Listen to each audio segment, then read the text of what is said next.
Welcome back to Creations for the Creator channel. If you haven't yet, please subscribe to see more videos like this.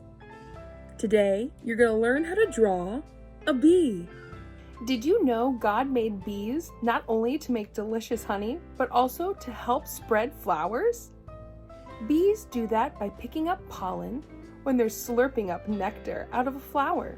Then, when they go to the next flower, they leave that pollen behind, and it helps more flowers grow.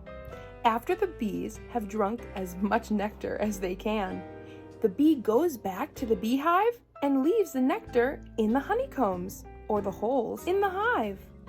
Then the other bees stir the nectar with their tongues. Actually, like a straw, other bees fan the nectar with their wings. This makes the nectar evaporate and get super thick and gooey, because now it's honey. Yum! Even though I'm scared of bee stings, I absolutely love honey, especially in fresh baked bread. There was a guy a long time ago who said that the things God wants to tell us are even better than the best honey. He said, "How sweet your words taste to me. They are sweeter than honey."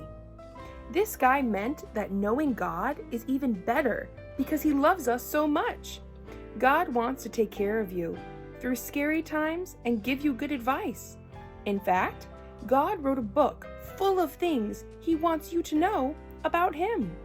This book is full of really cool stories and promises from God. It's called the Bible. So the next time you're eating honey, why don't you read the Bible?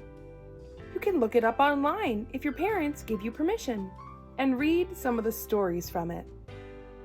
Don't forget to check out our free coloring page in the description below.